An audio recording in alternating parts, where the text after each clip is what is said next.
العلماء، علماء و عوام میں حائل خلیج دور کرنے کی ایک منفرد کاوش۔ لجنۃ العلماء للافتاء، بسم اللہ الرحمن الرحیم۔ فتویٰ نمبر 35، 4 فروری 2021۔ سوال: شیخ صاحب، میری پھپھو مرحومہ کو اپنے خاوند کی طرف سے 1/4 حصہ اراضی جو تقریباً 28 کنال بنتی ہے ملی، اور 3 حصے اراضی مرحومہ کے خاوند کے بھتیجے کو ملے۔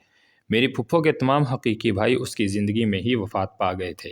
مرحومہ کی وفات کے بعد چونکہ ہم بھتیجے بھتیجیاں وارث تھے، لیکن ہمارے درمیان وراثت کی تقسیم پر جھگڑا ہو گیا۔ کچھ عرصے بعد ہم ورثاء میں سے 2 اور 4 غیر جانبدار افراد کو فیصل حکم بنایا گیا۔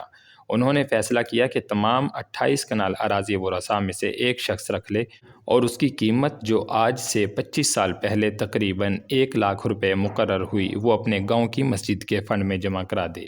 لیکن ہم ورثاء میں سے ہمارے 2 چچا زاد بھائیوں نے اس فیصلے کو ماننے سے انکار کر دیا۔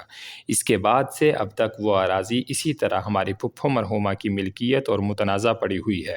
اب دوبارہ یہ فیصلہ ہوا ہے کہ ورثاء میں سے جس کا جتنا حصہ بنتا ہے وہ اس کے نام انتقال کرا دیتے ہیں۔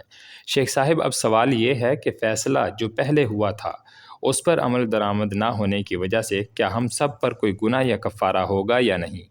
کیا اسی پہلے والے فیصلے پر عمل درآمد کرنا لازمی ہے، یا ہم نے اب دوبارہ جو فیصلہ کیا ہے اس پر عمل درآمد کیا جا سکتا ہے؟ جواب: الحمدللہ وحدہ والصلاۃ والسلام علی من لا نبی بعدہ۔ 28 کنال کے متعلق پہلا پنچایتی فیصلہ غلط ہے، کیونکہ اس میں سب ورثاء کو اعتماد میں نہیں لیا گیا، بلکہ صرف 2 کو بٹھا کر فیصلہ کر دیا گیا۔ اسی طرح زمین کی قیمت بھی صحیح نہیں لگائی گئی تھی، اس لیے دوبارہ مارکیٹ کے مطابق اس کی مناسب قیمت لگانا ضروری ہے۔ یہ بھی یاد رکھیں کہ ورثاء میں بھتیجے شامل ہوں گے، بھتیجیاں نہیں ہوں گی، کیونکہ اسبہ مال غیر مردوں کے ساتھ مل کر صرف 4 عورتیں بنتی ہیں: حقیقی بہن، اللاتی بہن، بیٹی، پوتی۔ پھپھی، بھتیجی وغیرہ خواتین اپنے بھائی کے ساتھ مل کر اسبہ نہیں بن سکتیں۔